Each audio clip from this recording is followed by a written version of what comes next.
welcome back. Thank you, Chair. I'll be as brief as I can. Turning to the business plan, first of all, for Chief Executive's department, you'll see in the summary there that 27 out of the 30 actions are on track. 3 of them are showing amber, none of them red, and the details of these are set out in 5.2. I don't think there's anything there to cause you any concern. For information, the business plan key performance indicators, that's for the whole council, they're set out at 5.3, and again, I don't think there's any matters of concern there. The FOI requests, we're reporting 74% against an 80% target, hardly concerning. And the other 3 are obviously due to COVID. There just have been not many applications to skip in the Gaelic, or indeed from Borna Gaelic either, so I think that's readily understandable. Moving on to the key policy areas, organisational change and consultation, just for your information there'll be a report on the business plans later from the Director for Assets, Finance and Resources. But just to bring to your attention 9.4 and 9.5, the Employee Forum is discussing these business plans and the processes directly with employees. There was a very good meeting of that last week, which was unfortunately interrupted by a fire alarm, but I think we'd completed 7/8 of the business. And just to thank employees for the high level, 40% is a very high level in these surveys. For the employee survey, we had 850 responses, and Human Resources Subcommittee, as you will have seen from the minute, has already looked at the results of that. I won't go through the key policy areas except to highlight some bullet points. 10.2, you'll note Scottish Government has indicated that a new COVID response fund is to be launched. We don't have details about that yet, and how we'll approach that in line with policy is set out in paragraph 10. Just to add to this, since this was written, you'll be aware of the UK Government's internal market bill. Amid all the controversy about international law and the like, there are provisions which bring to life what was known as the Shared Prosperity Fund and indicate that UK Government will take powers to support infrastructure, economic development, culture, all sorts of other things directly using powers under that bill. We obviously await to see more details of that, and we'll obviously be alert to note how our own area, the Highlands and Islands, Scotland, how that money will be distributed and who will have a say over its distribution. Obviously, we will seek as much direct influence and decision-making power over that as possible. There is no report on the islands deal this time because you had a report at the meetings in August, but simply to note that both governments no doubt will soon wish to move to the detail of the deal, including distribution, and the leader and I, as members of the Island Strategic Group, will obviously keep you all advised. We're in the hands of both governments there, and we will obviously keep you all advised of how these discussions are going as we seek the best deal possible for the Western Isles. That also involves Mr. Crichton and Mr. Murray Mcdonald as Chair and Vice Chair of Sustainable Development Committee. The energy issues are there for your information, and the Director for Communities is here online if there are any questions. The local governance work, which is increasingly important, has formally not moved on, but there is much work, as I indicated in other fora, on thinking of future structures, not least informed by the financial situation of both Scotland and the UK. So I'm happy to take any questions, Chair. Okay, thank you for that, Malcolm. If we can have Gordon Murray first of all. Councillor Gordon Murray. Thank you, Chair. I'm just a concern in terms of risk. Is the COLA running a risk in terms of the failure to replace Dr. Cully or fill Dr. Cully's position? And just has there been any update what is the delay in filling the position, and when do you expect it to be filled, especially in these challenging terms? I think we need this position filled as soon as possible. Thanks. Thank you, Councillor Murray. I don't think anyone disagrees with you on that one, but Malcolm, do you want to just give a... Yes, it's not strictly speaking on the performance management, but I'm happy to update. I mean, the absence of an interim chief officer has been risk assessed throughout the process. Cover has been provided largely through me, directly supporting the heads of service for whom the corporate is responsible. The integrated corporate management team continues to meet on a monthly basis, and we have made arrangements to interview candidates for the permanent post in the course of next month. So the post should be filled in early close. Thank you for that update. Can I now have Councillor Angus McCormack? Angus? Thank you, Leader. Could I refer you to the energy issues section of the report, please? I don't so much want to have any questions answered today, but because I understand that the Director has given an undertaking to provide a report to the next series of meetings, and I'm quite comfortable with that. But I'd like to raise some issues which I think should be considered by that report, if I may. The first of these is the role of SSE. It troubles me greatly that, certainly in public pronouncements at least, SSE seems to have an ability to help the Shetland Islands, the Orkney Islands, and now, of course, it is abandoning our Scottish yards by sending its wind turbines contract to China, unfortunately with the support of the Scottish Government. So I am wondering just how much of a commitment we have from SSE to our interconnector, because it's so important. You get the impression that if they had an interest in one of our local wind farms, that they'd be far more likely to build this interconnector than otherwise. So I just would like some analysis of what the situation is with regard to SSE. It would be helpful too, in a parallel to that, to hear how we feel about Ofgem's situation at the moment. It's a very strange organisation that I find myself. I don't understand most of the time exactly what they're about, but they seem to base most of their analysis on the market, the electricity market, which I'm afraid is just not a good way to go about delivering electricity to people. In terms of the interconnector itself, there are a number of times in this section here the use of the word likely in terms of the three developers, Lewis, Wind Power, Baywa and Ushinish. I would like to hear that we are told in December something a bit better than likely as far as these organisations are concerned. I was astounded that Lewis Wind Power couldn't manage to put in an appropriate bid to get CFDs. I hope we can guarantee us that we will get them this time, otherwise we're going to be in serious trouble. I'd like to know also if the Director has been able to find out why it is that Lewis Wind Power abandoned Ushinish as a project, and has Mr. Oppenheim found somebody to replace them in terms of building the wind farm?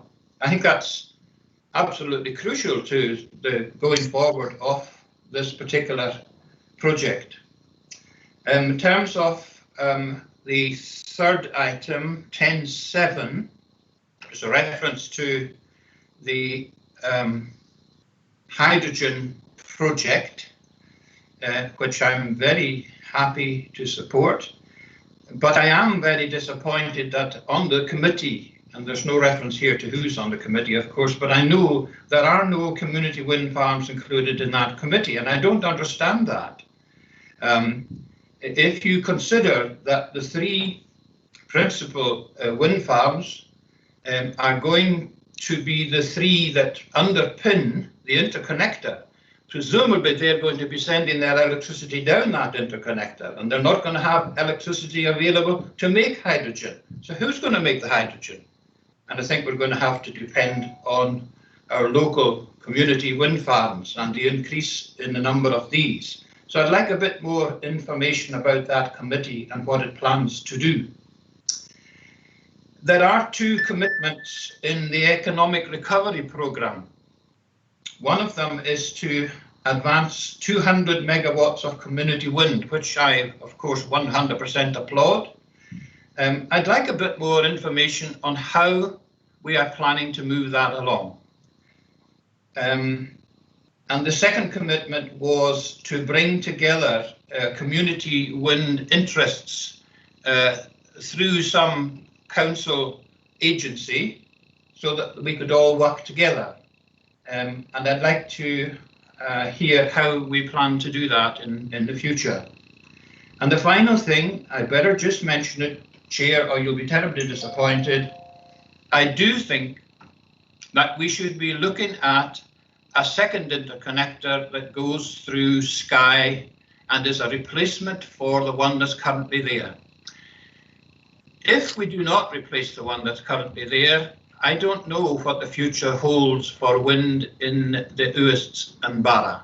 There has to be a solution, and I would like to know what we are going to do in terms of solving that conundrum.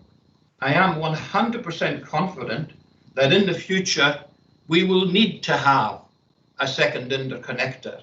And it is my view, and since Councillor Crichton is meeting with the Scottish Government today, he might want to suggest to the Minister that this would be a very good place to invest £100 million of the Scottish Government's infrastructure fund.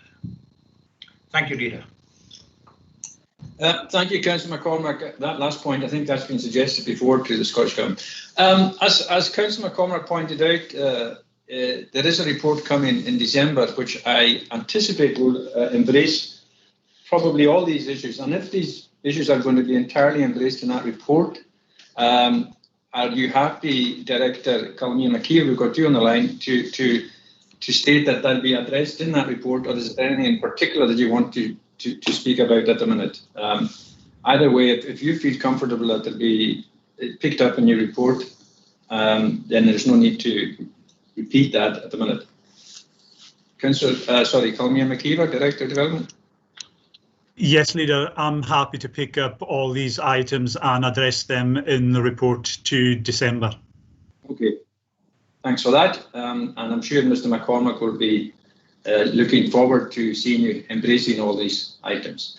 Councillor Charlie Nicholson. Thank you, Leader. I was a bit slow to get in on the rush to pass H&R, etc. But since the Chief Executive is talking about performance management, a point of information in regards to care staff and those that are booked holidays and having to look at when they come home to quarantine and having to take holidays or unpaid leave. Was that passed by H&R, Leader, as such? Because it seems very unfair before COVID, etc., if people, our staff are booking holidays and then having to come back and go into quarantine and having to use holidays or unpaid leave. So what's the situation there, Leader, please? I think there is an item later on about carrying forward holidays, but I don't know, do you want to say anything at the minute, Mr. Budd? There have been quite a lot of discussions around, obviously, the effects of COVID on these matters. I think there's quite a specific question there, so maybe if I or HR colleagues follow up specifically with Councillor Nicholson, I'm happy to circulate the answer to all members of the committee. Okay, that's fine, thanks for that. Thank you. Thank you. Councillor Ray McKenzie. Good morning, Chairman. Yeah, I agree with much of what Councillor McCormack has said. and I look forward to seeing that report. It covers quite a number of items. That was one question I have. I thought, is it the case that the Scottish Government have the power to put local benefit clauses onto contracts?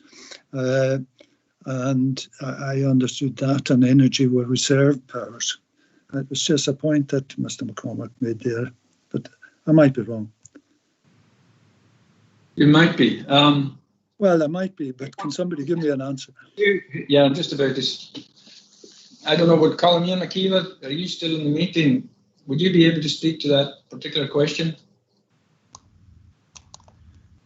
I would never, Leader, put myself down as an expert on national procurement, but certainly the Scottish Government should have the power to put community benefit clauses into a contract. Whether they have the power to stipulate that a commercial tender in the private market is streamed to a certain yard or a certain construction firm is a different thing if it is open procurement and open tendering. So I think it will be challenging for them to procure it directly, but certainly there is the opportunity for community benefit clauses to be within the procurement tender. Yes, I agree with you on that. When we've had recent discussions with Crown Estate around the same issue, and it's very difficult for them to do what suggested. They can't put in community benefit clauses, and we're working alongside them on that particular issue. Chief Executive, do you want to come in on that? Very briefly, Chair, and it's a matter I'll come to under item 6. It certainly is not possible to stipulate a particular company or firm, but procurement is an art, not a science, and as the directors indicated, there are powerful factors such as apprenticeships, sustainability, succession planning, and community benefit, which can be brought in to the procurement process. Thank you for that. Can we move on to Councillor Norman Mcdonald?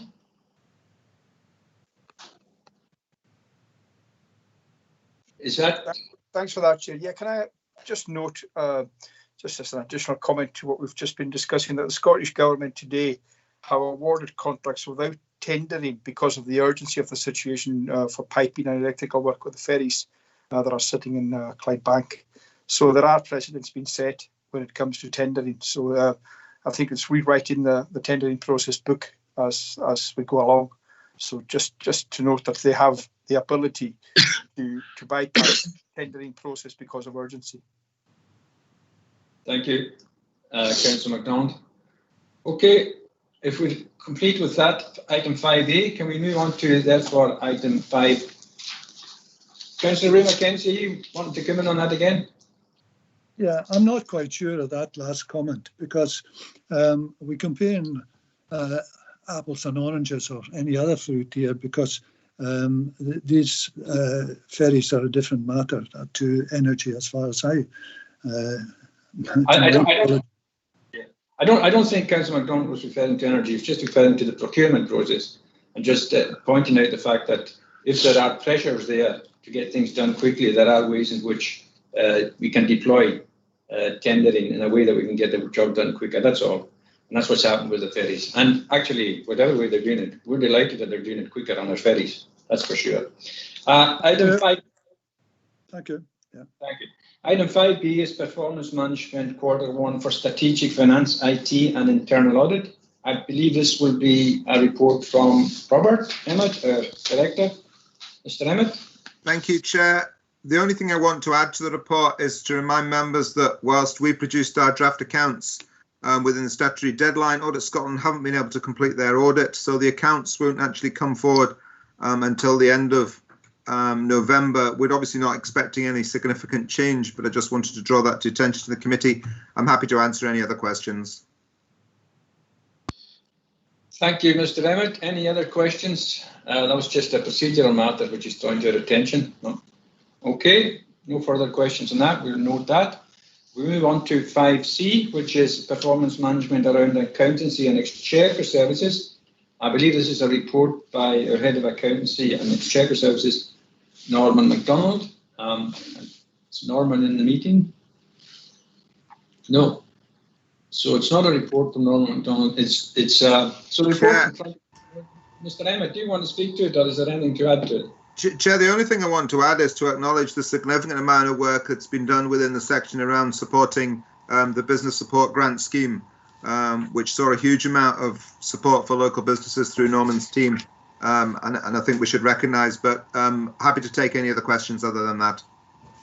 Yeah, thank you for that, Mr. Emmett, and I would concur wholeheartedly with that. Any inquiries I had to Norman and his team were really, really flexible, and they were quick with a response, and they did really well. And I think we should all, as council members, be very grateful for that, because it obviously reflects on the performance of the council generally. And throughout that particular distribution of funds, our team did really well. So if you pass on the congratulations and thanks from us to Norman and his team. If we're happy to note that report, we're on to item 5D, which is performance management around investment delivery. And that's a report from our Director for Investment Delivery, Ian McKinnon.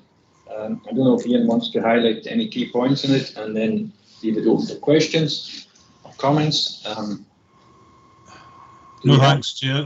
The reports we're noting, but there are concurrent reports for the Barra and Battersea, Lochmaddy and Goathill projects later on in the agenda, but I'd be happy to take any general questions on the performance of investment delivery just now. Thank you.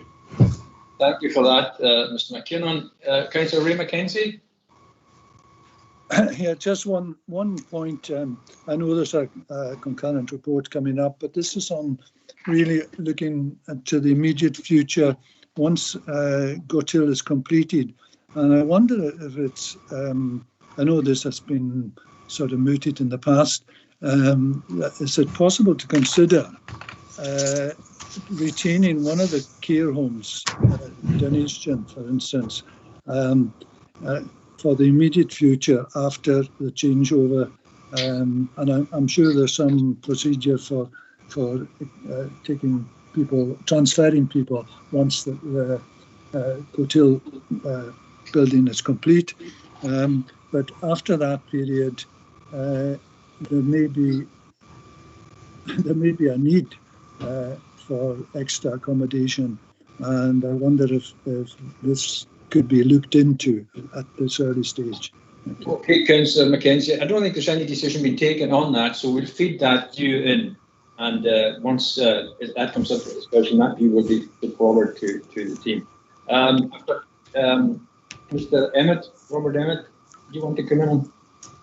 Chair, just to come in on that point, the Chief Finance Officer of the IJB highlighted to us potential additional revenue costs of the transfer to the new development, and which will obviously provide an enhanced level of care. The capacity to continue to maintain old buildings and the new buildings, I think, will be extremely limited. So absolutely, I think we should look at it, but I wouldn't like to be optimistic that we could afford to run both the new estate and the old estate. And we've got not bad, that's the wrong word, but we have learned from previous experiences that where a building is becoming surplus to requirement, we should be making arrangements to dispose of it sooner rather than later, as we will have residual costs, which will only increase once it's no longer a care home, Chair. So I'm happy to take that back and provide that information back, but I am cautious of the costs associated with it. Okay, thank you for these comments, Mr. Emmett. So that said, we've agreed to note these reports. Can we now move on to item 6, which is local government benchmarking framework 2018-19, and this is a report by the Chief Executive, Malcolm Bard. The Improvement Service published its 8th overview report at the end of January this year, giving the 18-19 statistics for the Western Isles, and these were presented to the Audit and Scrutiny Committee here on the 3rd of March. This report presents the local government benchmarking framework 18-19 results for the Chief Executive's Department. The framework is a high-level benchmarking tool designed to support senior management teams and elected members to ask questions about key council services. There are recommendations for approval at 3.1, and Mr. Bard will answer members' questions. Do you want to speak to the report at all? Very briefly, Chair. The main report for the whole corner has gone to Audit and Scrutiny Committee, so this only relates, as the Chair said, to Chief Executive's Department and Economic Development. But since we discussed procurement earlier, members may want to note, if they haven't already, that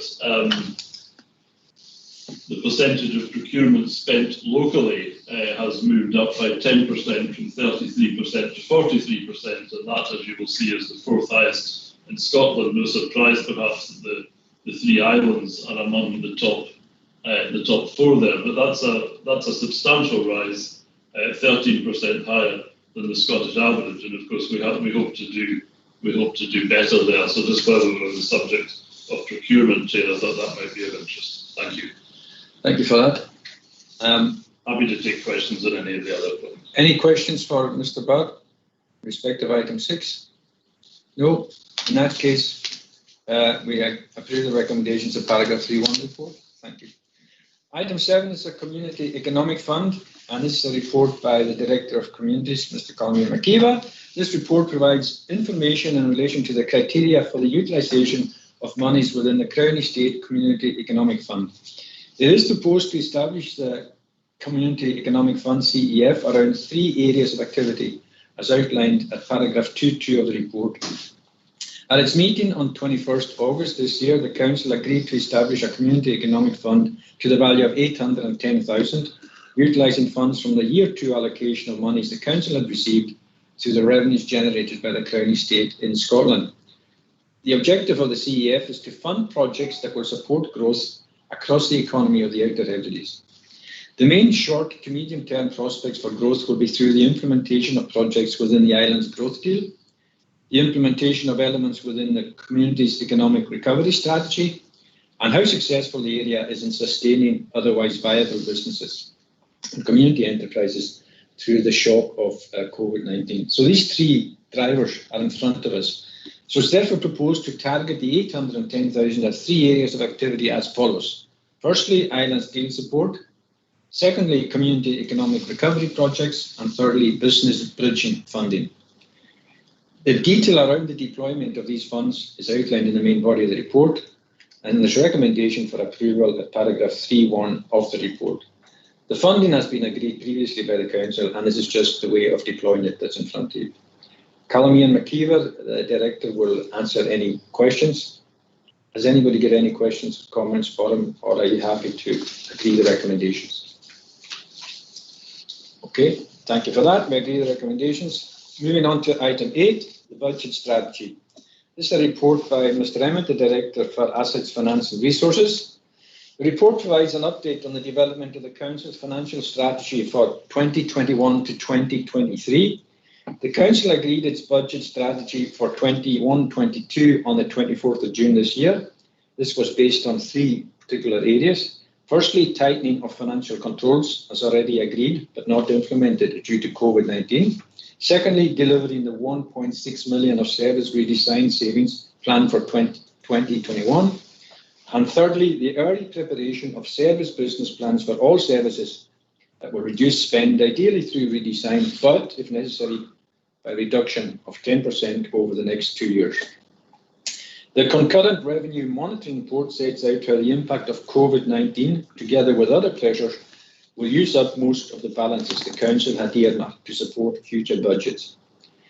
Further funding is expected in respect of an income loss scheme, but the extent of this is not yet known. Members will be aware of the decision by the UK Government to cancel the autumn budget. Whilst there will be a spending review, this only serves to increase the uncertainty, especially around tax revenues, that Scotland will face as a nation in setting its own budget. The Council therefore needs to plan for a range of scenarios which it may face in 2021-2022. I think it's important to recognise that COSLA is making representations on behalf of all councils about the financial pressures we're facing, but we all know the severity of the challenges we face. There was a good response to the online survey the Council issued in relation to the draft business plans, the first stage of our process, and full details of the submissions have been circulated separately to members.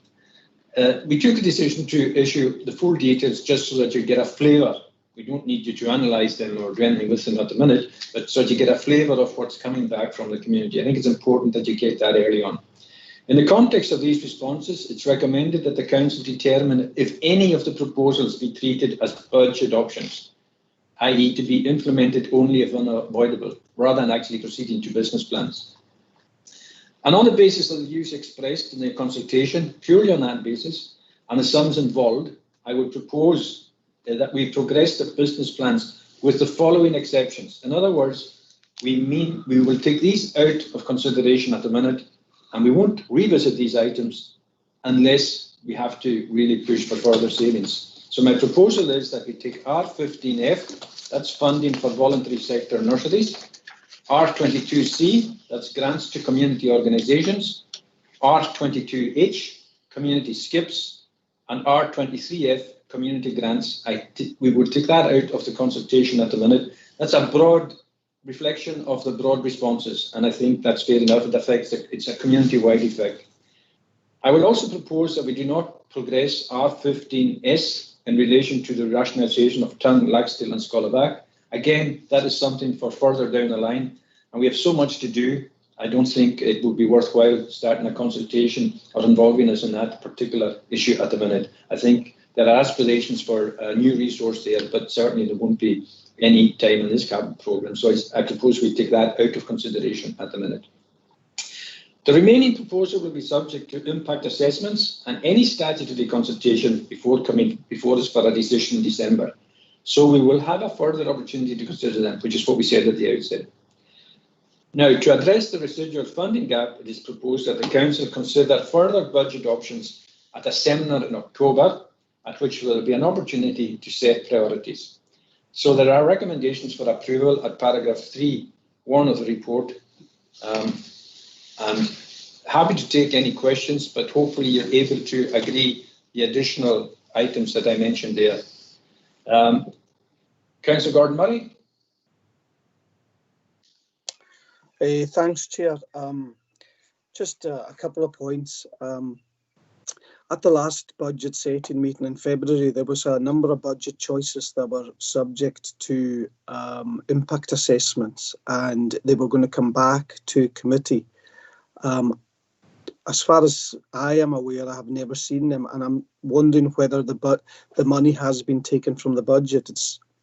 I'm quite unsure about that, but maybe someone can clarify that. And I was going to ask a question about VERs, and is there any estimate on the numbers of VERs that maybe will be realised over the course of this budget setting process? Thank you for that, Councillor Murray. Can I ask Director Robert Emmett to come in on the first point? Thank you, Chair. That's the impact. In relation to the savings that required impact assessments, most of those have not, well, I think all of those haven't progressed because it hasn't been possible to take them forward. If you look in the appendix to the report of the last meeting that we had where we agreed to consult on this, it listed the proposals that are being taken forward in this year, and they don't include some of the ones that would have required that sort of consultation. So I can assure Councillor Murray that we have not taken forward any savings or taken those savings where they required an impact assessment. That if there was anything being done, it would have to come back to the Cora first. But those were by and large things that we couldn't do without doing that assessment, and we couldn't do on account of COVID, Chair. In relation to the second point, we haven't, the process that we're following is to establish the business plan first and then to look at the implementation. So we haven't yet got an estimate of what it might mean in terms of numbers of staff who are potentially affected. As before, Chair, we'd want to make sure that we were following the Cora's policy of avoiding anything other than voluntary severance through the process, though the challenge is getting difficult year on year, more difficult year on year. So thank you for that. So in summary, nothing that needs an impact assessment will go forward without an impact assessment. And in terms of VER, there's nothing we can say about that until we've agreed our business plans. We'll be back to front. Is that correct? Can I just come back on that? I think that was the point I was making in the February budget setting, that the impact assessments needed to come first. And I think when you read through some of the consultation responses in your the budget consultation that Mr. Emmett forwarded it to all members, I think it was the lack of impact assessments were causing the most consternation. That's what I picked up. But the point I want to make about the VER, and we know that this budget settings are painful, but trying to minimise costs for the core. Like, can I suggest that maybe, I don't know if this is under the Human Resources Subcommittee jurisdiction or delegation, but that VER should be restricted to the lower grades and also those within 3 years of their retirement, just to minimise the cost to the CORLA. Mr. Emmett, I think it's true to say that minimising the cost of the CORLA is a driver in always around the Chair, yeah, and just on that last point first, any policy that we have a policy on voluntary severance, but it's got to be fair and it can't discriminate on any grounds. So it can't discriminate on an age ground. So we do have to be very careful. I would take advice from Mr. Burr on any more detail on that. But that will come back to any scheme that we have will have to come back through the CORA. And as you described properly, the process is we have a business plan and then we will look at the implementation of the business plan. And alongside that, we will have to review any mechanism for dealing with that. But any scheme has to treat every member of staff in the same way going forward. Absolutely, Mr. Emmett, and I'm sure that they would be subject to the appropriate equality impact assessment. I'm sure of that. But Absolutely. What I'm saying is to with that in mind, to try and minimise the cost to the CORLA. There might be a short-term saving, but a long-term cost that might overrun the saving. That's what I'm saying. I think it should be probably limited to the lower grades and with those within the 3 years of retirement, because we don't want to have things that happened last year, which were very costly to the CORLA in terms of reputation as well. Okay, thank you for that. And I think Chair, if I may. Yes. Sorry, on the first point, that I would just reiterate that we are looking for approval to continue with the consultation process. Full impact assessments, they're now called an integrated impact assessment, will be completed before these come back for your decision in December. So you're not making a decision to do anything here. You're agreeing that we can carry on looking at these items, carry out the full impact assessments in the light of reflecting on the views expressed through the consultation. And there is a lot of very useful data in there. I appreciate there is a lot of data, but a lot of it is very useful. And that will come back as part of your decision making in December. Thank you. Councillor John McLeod. Thank you, Leader. Just a question. I think I didn't quite hear what you said about community skips and toilets. Were they still going to be involved in the savings, or have to be taken them out? I think we want to get rid of them by next Thursday. No, what I said was that we would take that out of consideration. We'd just leave it because of the feedback we had, Councillor McLeod, in terms of things. So thank you. I'd missed that. Thanks. Thank you. Okay. Councillor Charles Nicholson. Councillor Nicholson. Thank you, Leader, and I would back the kind of proposals that you put forward. Councillor McLeod brought up about the community skips, so that would safeguard from Ayr to Tolsta to Barwas, including the town. The 14-mile proposal would be out and community skips would be allowed in these areas. Is that right? Correct. Because that was a big issue and is a big issue of taking nearly a third of the population out of having community skips and that. So I assume that's withdrawn now. Correct. Thank you. Thank you. Councillor Ray McKenzie. Thanks, Chairman. Yeah, just for some reason I didn't seem to get this report, and I didn't take down some of the things you were saying. So is it possible, rather than go through them again just now, just to circulate the yeah.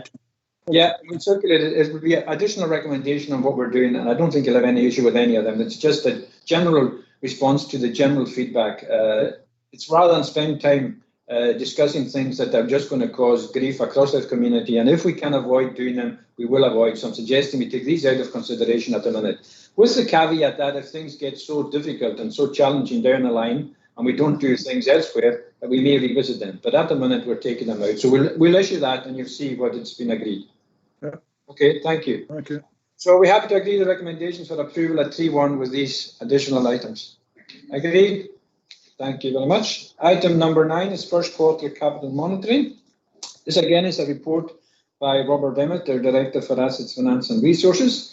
It's providing an update on the progress of the 18 to 23 capital programme as at the end of June this year.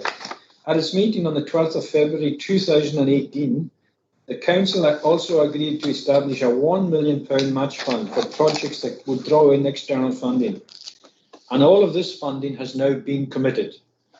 Projects totalling 13.7 million were carried forward from the 13-18 programme. The delivery of these projects is ongoing, and details of progress per project is included within the capital monitoring, which is available on request from the Director of Finance, Assets, Finance and Resources. I think it's important to recognise that COSLA is making representations on behalf of all councils about the financial pressures that we've said, and that includes about capital. However, since the programme was set, additional funding of £38 million has been awarded to the Council from the Scottish Government and a number of other bodies. And that's for various projects, including the Lewis Residential Care Project, the Lochmaddy Pier Works, Early Learning and Childcare, and the Regeneration Capital Fund. Taking this additional funding into account, the 2018 to 23 capital programme now stands at £102 million. There's a recommendation for approval at paragraph 3.1 of the report, and Mr. Emmett will answer any members' questions. I don't know if you want to add anything to that, Mr. Emmett, or just receive questions. No, thank you, Chair. Councillor Ray Mackenzie, is your hand still up from previously, or are you No, my hand was up actually from the previous one, but I'm very glad to see that the Scottish Government have virtually doubled the amount for the capital, and that's a great thing for us. So yeah, good. Yes, we're all delighted with that. Happy to agree with the recommendations in paragraph 3.1. Thank you very much. If we move on to first quarter monitoring, item 10, revenue monitoring, again a report by Mr. Emmett. It's for noting and details the Council's forecast revenue outturn for 2021. If you just bear with me on this one, a couple of points. A summary of the financial performance to the end of June 2020 is attached at Appendix A to this report. The forecast outturn shows a projected deficit of £770,000. This deficit wholly relates to health and social care and has been partially offset by the projected saving within children's mainland placements. At this time, it is anticipated that as the projected overspend cannot be wholly funded from the IJB reserves, the balance may well need to be partially funded by the Council. There is ongoing work to mitigate the overspend. Although there are budget variances across other service areas, these are managed within overall resources, and all departments are currently projected to be within carry-forward tolerances at the end of the year. I mean, they're to be congratulated about that. The Council initial budget included planned service redesign of £2.6 million. Due to the COVID-19 pandemic, a review of these savings was undertaken early in the financial year, and it was estimated that almost £1 million of that was no longer achievable. The Council agreed that this shortfall would be funded from balances, and at the end of the first quarter, over £1 million of saving has been achieved. It is estimated that the COVID-19 pandemic has cost the Council £880,000 in the first quarter of the financial year. That's after offsetting savings of almost £100,000 through reduced expenditure on things like training, travel and subsistence. Almost £800,000 of this additional cost relate to lost income through the closure of facilities and services. Departmental budgets have been reviewed and adjusted accordingly. It's anticipated that the costs will reduce in the second quarter with services recommencing, although it's expected that there will be additional costs even in recommencing services, obviously associated with the requirement for additional PPE and cleaning required to run these services safely. So the unaudited accounts for 1920 show that the Council had balances of £3.2 million earmarked for the forward budget strategy, including the cost of the COVID-19 pandemic. However, the additional costs and loss of the income associated with the COVID-19 pandemic will reduce these balances to less than £100,000. That's the stark situation we're in at the minute. Robert Emmett, our Director, is here to speak to the report if you wish, or if you have any questions for him. Mr. Emmett, do you wish to speak? Chair, just to update members, as in the budget strategy report, the position has improved slightly with the award of £0.4 million from the latest consequentials for Scotland. So balances have gone up a little bit, and we may even get some further funding from the income loss scheme. There's 90 million to be distributed across Scotland, so we will get a share of that in due course, but I think we can't be complacent because, as we've seen in the last week, the position can change quite quickly, and there really is no certainty as what the rest of the year will bring, which is why the budget strategy has to be based on trying to get to a balanced budget for next financial year, Chair. Thank you for that, Mr. Emmett, and you'll update us as and when we do get any extra resources, I'm sure. Are we up to agree the recommendations there? Thank you. If we move on, item 11 is in private, and item 12 is the Barra and Battersea Community Campus, which Mr. McKinnon referred to earlier. This report provides an update on progress on matters associated with the development and delivery of the Barra and Battersea Community Campus project. Copies of the dashboard progress and look-ahead reports considered by the Project Executive Board on the 27th of August are included in the Appendix 1, the report in front of you. More detailed accounts of the progress achieved against each of these headings are also included in the body of the report. The plan is to submit the investment business case to Scottish Government at the beginning of November. The draft will be considered for approval by the Project Executive Board at the end of this month, and we have been asked to approve the following additional recommendation. It's not this month, it's next month, end of October. That the Council agree to be delegated to the Director for Investment Delivery in consultation with the Project Executive Board to finalise and submit the finalised investment business case to the Scottish Government. Again, that's just an additional recommendation because of the timescales I've put in front of you. Mr. McKinnon is here and will have me answer any members' questions. Has anybody got any questions for Mr. McKinnon? Or Mr. McKinnon, do you want to speak first before just give an overview? I can't. No, thanks very much, Chair. Nothing further to add, but happy to answer any questions. Okay, thank you for that. Mr. Manford, Councillor Manford.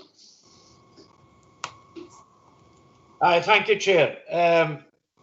I'd just like to say that very briefly, and I'm not a member of your committee, so thanks for taking me in. Progress since the inception of this project has been, without doubt, all we could have expected.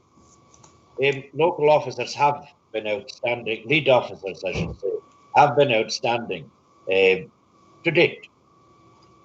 The next few weeks, as we know, as you've just said, are critical, and I certainly look forward to seeing the very high level of achievement that we've seen to date continuing.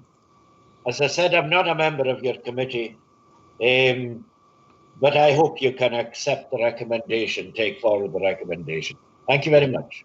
Thank you, Mr. Manford. I would agree with you wholeheartedly on that. It's moved at remarkable pace, and it's been a lot of expert work done by officers on this. And it's a really ambitious project, and hopefully, once we present it to government, it'll get the support to round off the finance and we'll get cracking with it. But thank you for your comments. Councillor Paul Steele.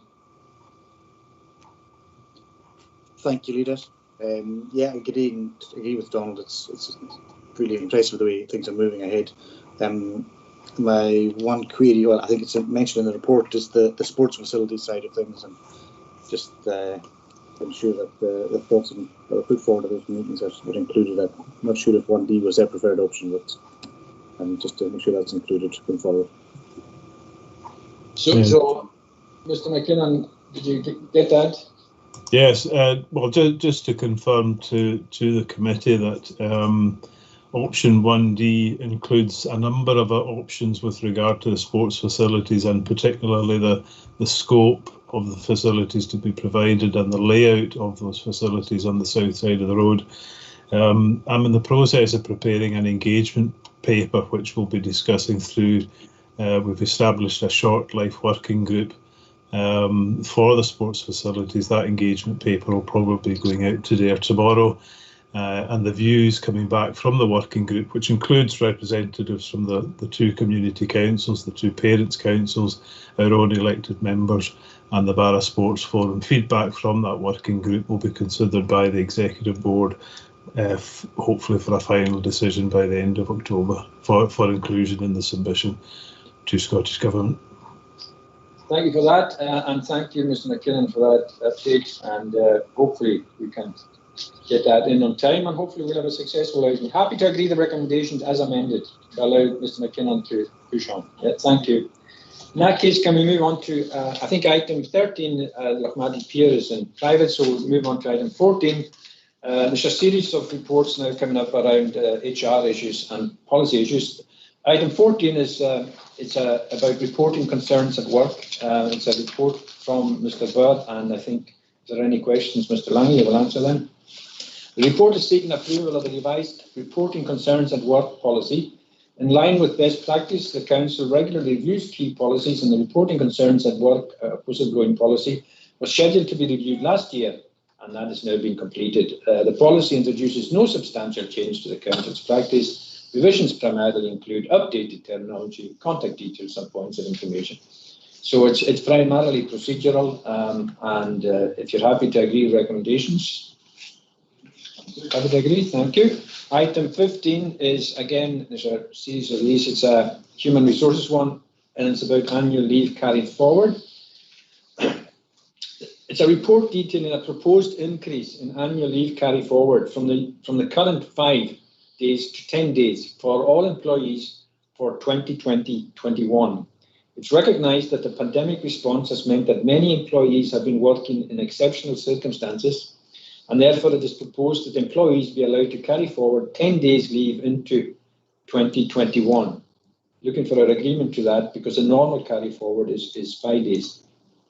The trade unions and employees have been consulted on this proposal through the JCC and the Employee Forum, and there is a recommendation for approval at paragraph 3.1 of the report. Are you happy to agree the recommendation there in the report? Thank you. Item 15 agreed. Item 16, another procedural one, future working arrangements. It's a report providing details of policies and procedures for future flexible working arrangements. The COVID-19 pandemic has resulted in a seismic change in how people work. For office workers, this has meant temporary home working arrangements and different office arrangements when a return to workplace is permitted. The report sets out the rationale for different future working arrangements and seeks agreement of the supporting HR policies and procedures, which are a home working policy and a review of the flexible working hours scheme. The trade unions again and employees have been consulted on the policies through the JCC and the Employee Forum. Consideration has been given to matters raised, and the policies have been updated to reflect the views expressed through both these channels. And there are recommendations for approval at 3.1 of the report. Mr. Bird is here if you have any questions. If you're happy to accept the report, then we'll proceed. Thank you. Item 17 is...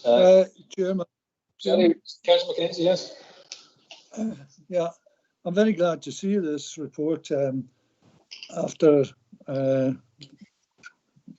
it's taken a long time. It's probably taken about 7 years to come, but and I don't think, and I hope it's not just because of the COVID pandemic that it's been considered. I'm sure it's not, but I'm very pleased to see the report, and I think it will improve things greatly in the future. Thank you. Thank you. I'll ask Mr. Bird to come in, because even by his standards, 7 years would be a long time to produce a report. Mr. Bird. I can assure the committee it's not taken 7 years, because the Corner has already affirmed its commitment to a hub and satellite model of working, and that was before COVID, and we were about to consult our employees formally on that, and we've always, as members will know, been sympathetic to individual requests for home working, even in a pre-COVID context. But this is an important report. The new normal, as they call it, will be a mixed or blended provision, and these policies which you've just approved enable that to happen. It's been well received with the Employee Forum and the trade unions, and it builds on the policy decisions we've taken before about hub and satellite working. That's not possible with the current distancing regulations, but post-COVID, that's certainly what we'll move to. And this also at the same time covers home working arrangements, whether in a COVID or a post-COVID environment. So it's a comprehensive summary. Thank you. Can we move on then to item 17, which is COVID-19 related policy and procedure? Again, it's about added residential home care and reablement services. The report is seeking approval of adult residential and home care and reablement policies, all of which incorporate COVID-19 specific intervention procedures and best practice guidance. All appendices share a common theme, and that is they are all designed to promote best practice in care and infection prevention and control. The employee JCC have recommended approval of the policy, and it is for us simply to agree approval at paragraph 3.1. Can I ask John Norman MacLeod, Councillor John Norman MacLeod? Thank you, Leader. Just a couple of points on the report. Item 17C, page 76. It's mentioned the issuing of PPE. Now, there's also meant to be plastic bags for disposal of the PPE. I've spoken to a few carers, I just asked them how they're getting on, and majority it's fine. The PPE, yes, it's coming a lot better now. But they seem to have stopped issuing plastic bags for the disposal of PPE. That's the first thing. The other thing, it's on page 27, which I note approximately 55% of staff in the home care approaching retirement age. I think we all realise that is quite worrying. I was just wondering, has there been any steps made to sort of try and encourage? I know we are trying to encourage looking for staff, but there was talk about one time having a sort of pay grade where they would start at some grade, and as they qualified, getting more, just to make it more attractive for the young, because it's a time where people are going to be looking for work and we're going to be looking for home care staff. So that's just something else I wanted to mention. Okay, thank you, Councillor MacLeod. I agree that second point is something that we've spoken about for quite some time, and I'll ask the Chief Executive to come in on that one. On the first point, we'll refer that. Frank Crichton would be the one that would deal with that. So we would pass on these questions around the plastic bags, etc., to Frank on your behalf. So can I ask Chief Executive to come in on the second point about staffing and attracting people, the age profile? Thank you, Chair. And thanks for the question. It's a key part of our strategy. It requires NHS to work with us on that, though, because the ideal position, I think, would be to create a more generic post of health and social care worker, and that is something government is quite committed to.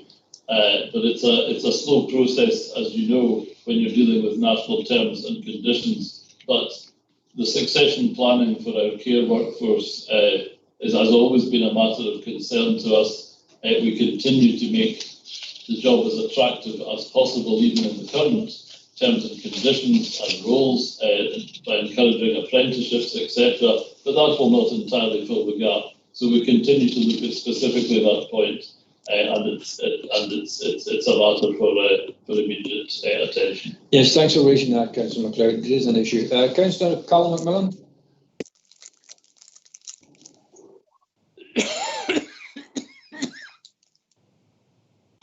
Thank you, Chairman. I'm not a member of your committee, but I read through these appendices and I was amazed at the level of detail and how comprehensive the approach has been.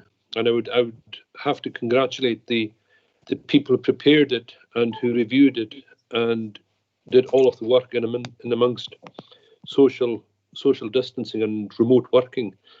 And having a look through, when you look at even cleaning the insides of microwaves, that's on a level of detail which approaches the people have to clean up the Novichok instances or the National Weapons Laboratory in Aldermaston. It really is quite a comprehensive approach to the cleaning or the deep cleaning of the care homes.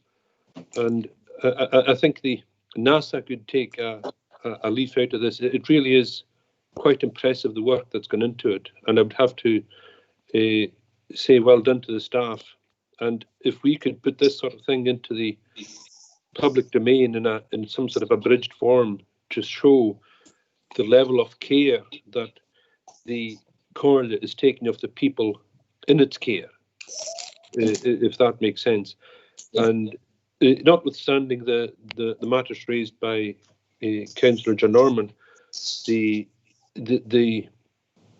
level of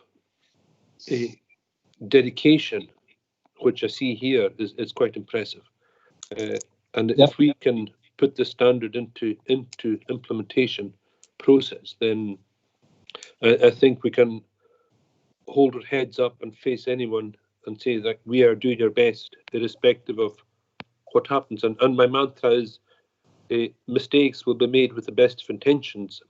And certainly, if we make mistakes, this document here with all the appendices is a lot of good intention. And on that, I shall leave it. Thank you, Chairman. Thank you, President. Well, I appreciate your comments. There is a lot going on that we don't really realise or appreciate. And that's not just good intentions, that's really, really good practice. And we do appreciate the work that goes into that. There's an awful lot of details. Councillor Gordon-Murray? Thanks, Chair. Just to pick up on the points made by Councillor Norman MacLeod and your own point that we have discussed about career progression and trying to attract more people into the home care service. I wanted to ask, is it not in our gift as an authority working in partnership with the NHS Western Isles to establish some sort of clear career progression for those in care, because it would help people see what the role could lead to in terms of possibly going down the nursing route. I thought that would be in our gift to do that, would it not? Well, in terms of, you've just sort of answered your own question. You say it's in our gift in partnership with the NHS, so it's not entirely within our gift, but it's something that we push. Mr. Barr, do you want to? I think, thank you, Chair. I think the Corla has played its part very well in that area through the creation of apprenticeships, which are, of course, funded with government through us and with our contribution. What I think is the best option, though, is a generic health and social care post and series of posts and structure, so that there is more of a career structure, and that does take an element of health involvement. That's the ideal, but we haven't just waited for the ideal here. We have done, I think, all that we can in the interim, but it's a point that will have to be taken on nationally as well as locally. Thank you. Councillor Norman Mcdonald. Yeah, thanks again, Chair. Yeah, going back to what was being said about the issues we have with the demographic of the staff within care. I remember discussions we had, I'm lucky enough to remember back to May or June 2017, freshly in as a new councillor, having discussions with Paul Dundas and Ron Cully about the issues that were facing us with that demographic, and not only the demographic, but the lack of young folk and the lack of staff that were within the care system. And they were going to produce some kind of advertising. They were going to go out and they were going to do X, Y, and Z to enhance recruitment and show the potential for advancement within the care sector and how good the jobs were, decent money being paid to address the issues where we were losing valuable staff. They weren't getting replaced. There were issues with the timings, and people were just rushing around, and we didn't have enough folk to cover certain areas within the Western Isles. Nothing ever came of that, as far as I can see. I don't think there was much of a concerted effort. There may have been some advertising, but I certainly wasn't aware of a particularly concerted effort. And I just, going back to the replacement of Mr. Cully, Mr. Dundas has gone as well. I think it's important that when these positions or these vacancies do get filled, that gets picked up again, and we do try to stress, the career progression available and the decent work that is within the care sector, so that there are jobs, there are good paying jobs, and there is a huge hole there. If I remember rightly, I think there were staff positions to the tune of nearly £1 million in that particular budget for vacancies that weren't being filled. So I think it's a matter of urgency, not only to replace the particular posts, but to get staff backfilled into these roles. Okay, thanks for that. Can I ask Diane McDonald from HR? Diane, do you want to contribute at the minute? Just a couple of observations on the discussion being had. We have a number of apprentices now working in health and social care.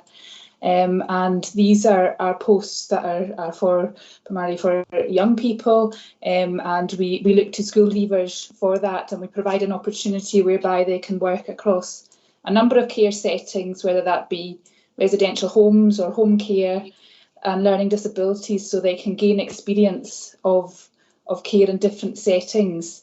And we look at taking them through the SVQ route to train them up. So that's something that's ongoing. We have run some recruitment fairs, and also, I mean, interestingly, during the current time, we are seeing increased applications for care posts that are being advertised. So that's something positive that I suppose that has come out of the last 6 months. Thank you. That was very useful, Diane, and it's good to see that we're heading in the right direction. Again, it's a good point that Councillor McDonald makes, that when we do reappoint or replace these managerial teams, that we revisit the idea of continuing to press the advertising and attract people into that particular career. Got convener, then Kenny John MacLeod. Councillor McDonald. Thank you, leaders. Just following on from what Norman said there, I think it's vitally important that we have significant career pathways for people who want to get involved in health and social care, and we need, as Diane said, to make it as easy as possible for them to work through that process. The downside to that quite often is that many of the people, some of the people at least, who are involved in the health and social care apprenticeships, there will be people who maybe previously were home helps. So there is that situation of flux there as well. But the most important thing is to work with a younger population, because quite clearly our home carers in particular are very much providing a service that maybe they won't be doing for in the foreseeable future, because the changes are such that now that it very often requires 2 people to attend somebody in their own home, and again that puts pressure on time. It puts pressure on people to have to move right across the islands, and the only answer to that is to make it more attractive for young people to get into these apprenticeships and support the effort that's going on, not just in care homes but in the community as well. Thank you for that, Convener. Councillor Kenny John MacLeod. Thank you, Leader. Yes, I was just Diane has said much of what I was going to say. There was a considerable amount of work done and on recruiting, and quite successfully, in fact, and not only attracting young apprentices into posts, but also people with transferable life skills as well. There's no doubt it's going to be a huge challenge going forward, and we need to be mindful of the need to bring more people into the service. The hybrid crossover posts that the Chief Executive referred to earlier is something that has to be developed, and the willingness on the part of the local authorities is very clear and palpable, but we do need all our partners, and in particular our main partner, to be cooperative in that as well.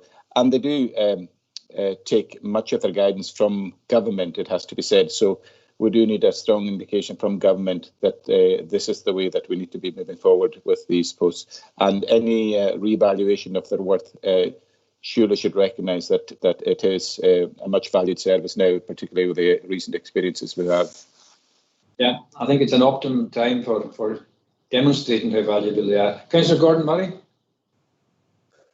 Thanks, Chair, for letting us back in. I'm very interested in the conversation and the discussion that we're having. I don't know, Chair, if you think it's worthy to bring a report back on the specific issue of career pathways, and even to give the Chief Executive a definitive steer on this with his discussions with the NHS. Otherwise, as Councillor Norman McDonald from Skirranoo said, we've been talking about this for I don't know how many years. We want to kind of stop talking and get some action.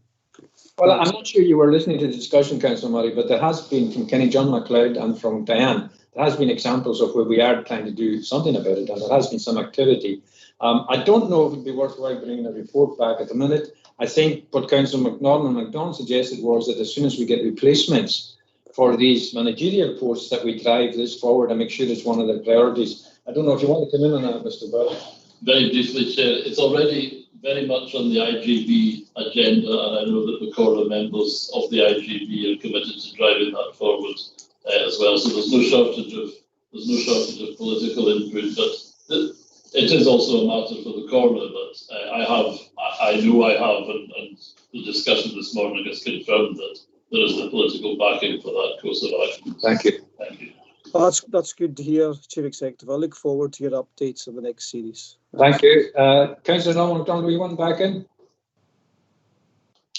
Yeah, just to thank Diane and Kenny John for their updates. Yeah, I understand there has been a concerted effort to bring more carers back into or get newer carers or new carers and great career pathways as well. So I think it's good work being done, and I'm glad to hear that they're moving in the right direction. But I think there's still probably a way to go. But thank Diane and Kenny John for the update. Thanks, I agree with you there. Okay, can we agree? Councillor Crichton. Thank you, Chairman. Just very briefly, I think the discussion has been useful, and we're all wanting to see increasing recruitment in this sector. But there was also discussion and talk some time ago about enhancing the role of the carer so that it's a qualified post, but also that it covers the remit from the cradle to the grave. So there's a wide-ranging role of the carer, like a super carer remit and role that perhaps we should look at again. Okay, thanks for that input, and Malcolm, you can carry that forward. Thank you very much. So I agree the recommendations there and move on. That's item 17, and move on to item 18, which is medication management. It's a report by Social and Community Services. It's a report seeking approval of the updated versions of the previously approved medication management policy and 3 accompanying procedural handbooks. All procedural handbooks have had some amendments in the interim period, and these are summarised in the report. The overarching medication management policy statement from 2016 remains the same. Again, the employee JCC have recommended approval of the policy, and it's recommended for approval at paragraph 3.1 of the report. A lot of detail there, as Councillor Colin McMillan was referring to earlier. A lot of work was on there. Happy to. We've got Councillor Gordon Murray. Thank you, Chair. Just a quick question. There's quite a lot of detail, and I might have missed it, but were the trade unions consulted on these? Yes. Chair, the employee JCC has recommended approval of the policy. Okay, so the trade unions were. Okay, thanks. Is that just you leaving your hand up from the last time? Yeah, I think so. Okay, happy to agree recommendations, item 18. Thank you. Item 19 is Highlands and Islands Airport Limited Air Traffic Management Strategy and Islands Communities Impact Assessment. There's a consultation out on that, and the report is looking for delegation to the Chief Executive to finalise the attached responses to the consultation on Highland and Islands Airport Limited Islands Community Impact Assessment process. The Council's opposition both to HIAL's proposed changes to air traffic management is well known, and the Council's concerns are also shared by Orkney and Shetland. The Council considers the impact assessment process which HIAL is following to be flawed, as it seeks to limit the assessment to mitigating actions rather than the merits of the proposed change itself. The response to the consultation strongly reflects our position. The response requires to be submitted by 5 p.m. today, so the Chief Executive will make any urgent changes that anybody wishes to identify at the committee. Otherwise, we're simply looking at delegating to him to submit the report. It's a fairly robust response, Chair, and you can see it reflects our position. Yes. Happy to take any comments or ask questions. Any comments or any questions? Councillor Colin McMillan.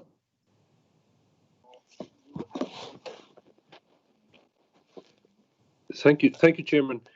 The one thing I would mention, I don't know if the Chief Executive could have a look at it, it says Royal Mail on a daily basis. And at the moment, the papers come in, I think, on the mail plane, except on the Saturday morning. And if the papers for the Saturday could be included for the rest of the week so that they arrive in the morning rather than 6 o'clock or 7 o'clock at night. So that's just the observation. But yes, other than that, it's let's try and keep the service and keep the lifelines and the links together. Thank you, Chairman. Thank you for that. Again, Councillor McDonald's hand is still up, but I think it's just continuation. So a robust response, which was required, and you're happy to delegate to the Chief Executive to finalise the response. Derek Mackay. Sorry, Leader.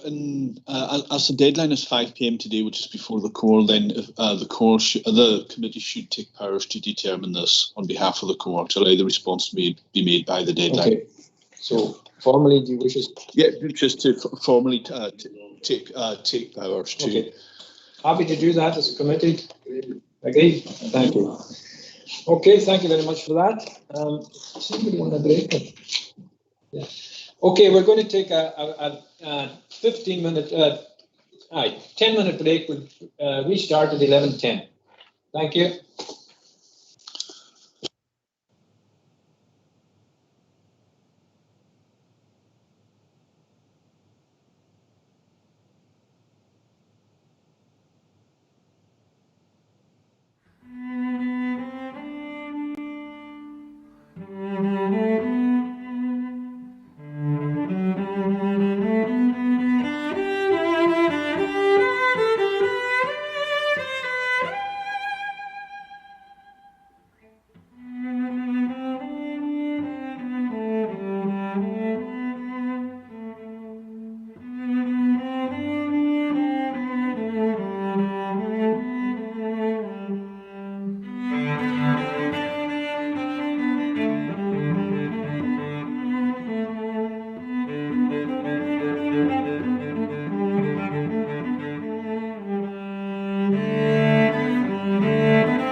item 21, which is the public sector climate change duties. This is a report from Colin Mackenzie, our Head of Property and Infrastructure, and it's seeking approval to submit the completed climate change duties report to Scottish Government. The public body's climate change duties reporting template contains 6 required sections and 1 recommended section, and the Council's climate change assessment tool provides a percentage score for each of the topics and will be the tool to help the Council understand how it's progressing with a range of climate change mitigation and adaptation actions. The outputs of the 1920 CCAT show a slight improvement on the previous year. The completed climate change duties template is required to be submitted to Scottish Government by the 30th of November, and there's recommendations for approval at paragraph 3.1. If anybody's got any questions, Colin Mackenzie will answer them. It's just a procedural matter in terms of submission on time. There's a lot of work goes into the report. Councillor Gordon Murray. Thanks, Chair. Just to welcome this, and would it be possible just for our information to get the contribution sent round the members before it goes out to the government? I'm sure that members would welcome that. It may be such a chunky report that I don't know if this is the one that Colin Mackenzie mentioned to me would actually be made available in the members' lounge. It's so chunky, but Colin, can you come in? Chair, yes, it is. The format of it is not very readable when you email it round. So what we tend to do is put a hard copy in the members' lounge. I'm happy to put it there as draft before we submit it, if that's the wish of the members. I'm quite happy for you to submit it, but put it there as draft if you wish. And then if Councillor Gordon Murray wishes to book a slot to go in and read it, then you can do that with you directly. Thank you, Chair, and thank you, Calla. It's just any way that's easy for yourself. I'm just quite interested in response. Thanks. If it's draft, I think you're going to the recommendation authorises submission. Okay, anybody who wishes to read it, it's available in the lounge, and you can just go in and read it in there. Thank you. Agree the recommendation at 3.1. The next item is regulation of camping. It's a report by the Chief Executive, and Tim Langley will answer any questions you have on it. Some members have recently raised concerns from constituents and community groups about the health, environmental and road safety risks which wild and irresponsible camping pose. Officers have been asked for advice on what formal action, such as the use of bylaws, may be available to the Council in order to control such activities and thereby address these concerns. And this report provides details of the legal options. So that's the narrow remit of this report. The legal options available to the Council to regulate camping in places other than designated campsites. The report is only for noting at this stage and deals, as I say, only with the legal issues and options. It suggested that any proposal for the Council to regulate such activity would require consideration of the wider environmental, economic and financial issues too. So having said that it's limited to the narrower legal issues, I know that members have concerns over this issue, and I would suggest maybe to broaden out, having provided the legal background, it might be a useful idea to broaden out the scope of this subject, to consult with communities and relevant groups, maybe to refer it to a sustainable development and take that forward in that forum. I don't know what members think about that, but Councillor Rushton Robertson. Yes, Chair, you stole my thunder. I've attended a lot of community group meetings over the last several months, and I thank Tim for doing this piece of work. It was something that we were kind of at sea at in terms of what we could do as a council. So I think it's important that we go out and consult with community groups to see what they actually want the corridor to do in relation to. And I think there's an issue, some people argue there's a difference between roadside camping and wild camping, etc., etc. But there's another piece of work, I think, to do on this. Okay, thank you for that. And you'd be quite happy for us to refer it to sustainable development and to work through a member officer working group there? Yes, yeah. Councillor Colin McLean, Yes, Chair, I'm not on your committee, but I have an interest in this, in that I've been concerned about a legal camping site not operating correctly. And I was going to ask Tim if there is anything within the legalities of a case where a legal camping site is not working correctly, or I would say that is working illegally in some cases, and where there are illegal parking going on. And I could take him to one right now, actually, and so an illegal camping going on right beside the camping site. But the camping site is not, it's used as a dumping ground for caravans. So what I'm saying to him, is there anything within the legalities in which he's in this? I haven't really read through the whole process of what he's done here, to help or to do something about such camping sites that are not being used the way they were designated in the first place. Councillor McLean, I think probably that's an issue for Colin Fraser, and I think it's one that should be directly referred to him. But I'll ask the Chief Executive to comment on that. Yes, I've brought it up with Colin Fraser on a number of occasions, but I'm getting nowhere. Okay. I'll look into the matter. Well, can I ask the Chief Executive will look into it and come back to you, and maybe we can make some progress around that, Councillor McLean. That's grand, thank you. Okay, thank you. Councillor John McLeod. Thank you, Leader. Thank you. I am not a member of your committee. I probably should have been saying this the last few times I was speaking. I'll tell you what it is on this sort of report, etc. I have actually quite a few people talking to me about the wild camping, especially. There was particular, I had a conversation with Mary Macaulay, Ellen Roy Camp, and she wasn't very happy, and she was quite happy for me to mention her name. She didn't mind. Basically saying that they're having to pay their fees and everything, and yet she says my campsite is empty, yet everywhere I go in on the Machars, that's full of camper vans. Now, she says, is there not something we can do about that?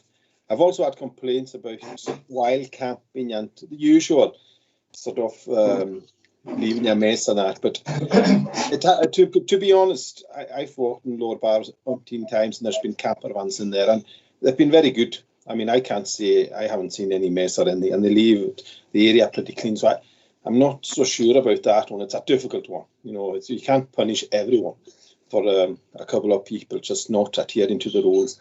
But basically, is there anything we can do? I mean, should we not be encouraging or even telling people, right, let's use the campsite? So there's no campsite, all campsites are full, then okay, look into a bit of wild camping in that. Thank you. Thank you for that input, and I think it's something that has to be embraced by the council and something we need to address before next season. So I think these issues that you're raising there, the officers will take a note of them, and Councillor Crichton here is here as Chair of Sustainable Development, and that'll be fed into the MOUC because it is an area of concern across the islands, and some of it's anecdotal, some of it's actual fact. But I guess we just cannot ignore the fact that there are challenges around camping, whether they're organised or wild, and so we need to know what our own powers are and what we can enforce, and we need to know what we can do to assist to avoid these situations. Councillor Ronald Fraser. Yes, thank you, Chairman. I'm not a member of the committee. It's just with reference to the options that might be looked at by Sustainable Development over the next coming months. Yeah. Would one of those options potentially be looking at setting a local levy for some sectors of our tourism sector? Okay, thank you for that. And again, that's something that can be considered by the MOUC. Okay, thank you for that input. Obviously, Councillor Crichton. Thank you, Chairman. I think the solution to the problem of stopping the abuse is to be in a position to provide more designated sites. And we have been successful in the past accessing the rural tourism fund monies. So I think maybe we can pursue the next round, the next couple of rounds of funding from that fund and look at ways in which we can provide designated sites for the future to avoid any further abuse. Okay. And of course, I think the situation was exacerbated this year because some of the community campsites were shut down due to to COVID, and I was entirely within the right of those who managed. Okay, I have to agree the recommendation with the additional recommendation that refer the matter to sustainable development to further pursue these issues and report that. Okay, thank you. Item 23 is statutory review of polling places and polling districts.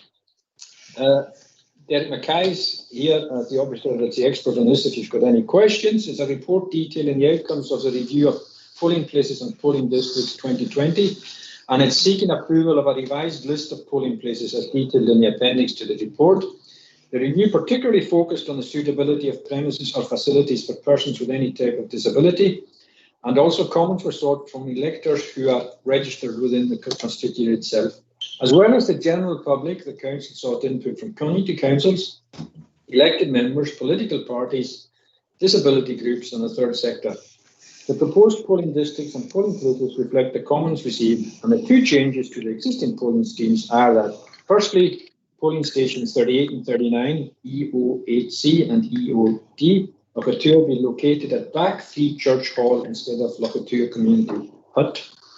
And secondly, polling station 42 in Tuvshire, Agusnish. Currently, it's a Braga meeting house that is referred to Greenavat, which is the former Braga school. So these are just organisational changes, and Derek Mackay will answer any questions. Councillor Gordon Murray. Thank you, Chair. I'm just going to be a little bit opportunistic here and ask Derek a quick question. Can he just let me know, and apologies if he sent this out before, but can I ask him about the arrangements for the count for the by-election and the declaration and the venue? Or has it been decided upon? Are you happy to deal with that? Happy to deal with that, leaders. Sorry, I will. We will let all members know when the arrangements. The count will be taking place on Friday, the 9th of October, and that's following guidance from the Electoral Management Board and the Electoral Commission to have these counts next day in light of the current COVID situation.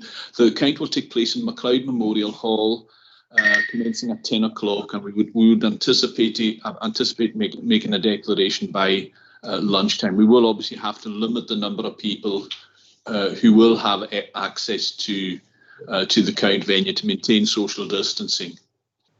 Thank you, Mr. Mackay. Mr. Gord, do you want to just add? Just to add very briefly, Chair, I normally invite members to such events, but in view of the social distancing required to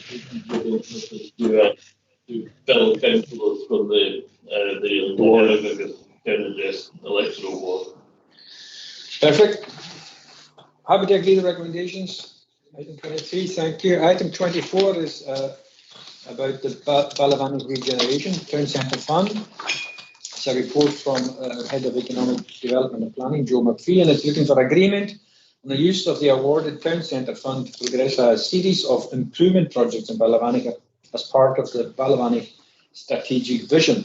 In May 2019, the Council agreed to prioritise the Balavanik Strategic Vision regeneration strategy for funding under the Town Centre Fund, providing the opportunity to accelerate a set of short-term, quick-win type projects identified by the community in order to build confidence and commitment to the regeneration of Balavanik generally. The funding also provided the opportunity to finally implement aspects of the previous Building a Better Balavanik Community Plan, and also to focus resources on supporting aspects of the current North Uist and Benbecula Locality Plan. The project proposals align with the Balavanik Strategic Vision and the North Uist and Benbecula Locality Action Plan, and discussions have been held with all these groups, North Uist and Benbecula Locality Group, Benbecula Community Council and Uist Economic Task Force. The projects that can be delivered within the Town Centre Fund timescales and within the eligibility criteria, ensuring the right balance of community-led priorities against cost-benefit, alignment with Council policy, and also value for money and risk, are all presented in the appendix to this report. And there's a recommendation for approval at paragraph 3.1 of the report, which was recommended for approval by Sustainable Development Committee last week.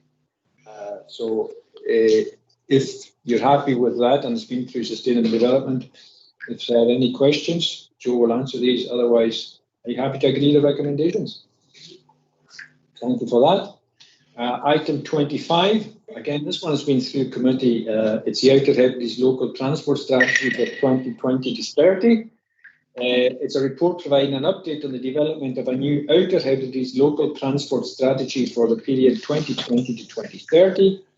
It provides a vision for enhancing transport and travel throughout the islands and to key destinations elsewhere.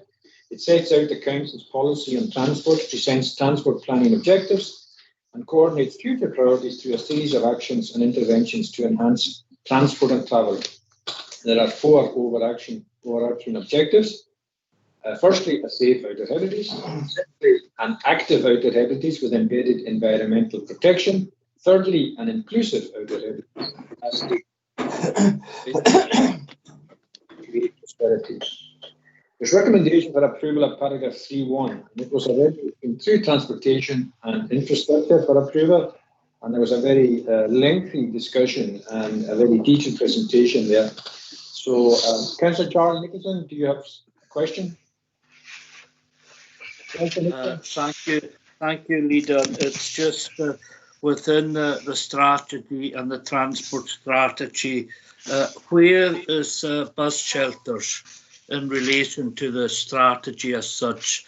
As you know, we've got many throughout the island on that, and in my own one of first level wards, Mackenzie Estate, there is an issue there in Park End of Mackenzie Estate, the bus shelter not being big enough for the children that live there and getting picked up, taken to Stornoway Primary and the Nicholson Institute. And it's a real issue because these facilities are not up to the standard we need to keep these children safe from the weather, but taking time off school, etc., getting colds and stuff. And we have a real issue there in regards to shelters in that area. So where is the bus shelter strategy in regards to the transport strategy? Surely it should be joined together, Chair. Okay, I'm not too sure that the transport strategy, overarching strategy, will go into that level of detail, but if Angus Murray wants to comment on that, failing that, if Angus is not in the meeting, then I would ask that maybe if Anne Murray is in the meeting. And do you want to comment on that particular aspect, or is it something that we should just simply refer a conversation between Tech Services and Councillor Nicholson? Anne Murray? Yeah. Hi there. Yeah, I think it is something. It's more of an operational matter to be discussed with the former Tech Services. But we are going to do a public consultation. I would imagine things like that will be coming up, so we can make sure that they're followed up in the most appropriate fashion. Thank you, and you can log that particular observation from Councillor Nicholson. Mr. Emmett? No. Chair, no, it's all right, Chair. Anne's answered the question. Thank you. Okay, that's how we'll follow that one through then, and Anne will take it up through the consultation process. And if there's anything that Carl Mackenzie and his team want to relate to Councillor Nicholson around bus shelters at the minute, they can do that. Anne, did you want to come back in, Anne Murray? Or it's just your hand up? I think that's just done. Glad to wave us goodbye. Okay, item 26 is reports outstanding, which we agree the recommendations in 25. I take it, yes, thank you. 26 is reports. Councillor Carl McLean. You can finish that, Leader. Sorry for coming in a wee bit early, and you can, and I'll get you after you've just. Well, keep an eye on your hand there. So reports outstanding. Yeah. Do you want to come in on item 26, reports outstanding? No, just to say before you finish. Well, we're going into private. Yeah. Okay. Yeah, before you go to private, I'm not on your committee. Okay.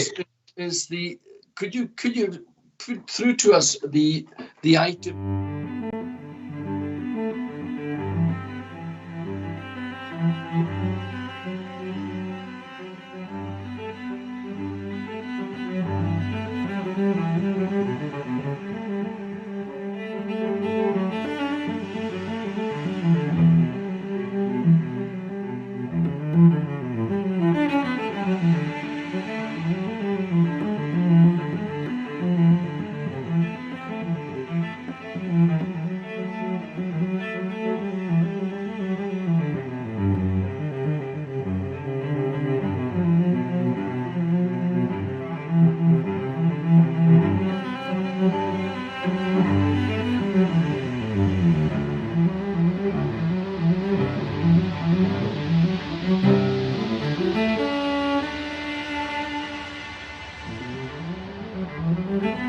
Private. I don't know if we need to pause, but yeah. So Marina will keep.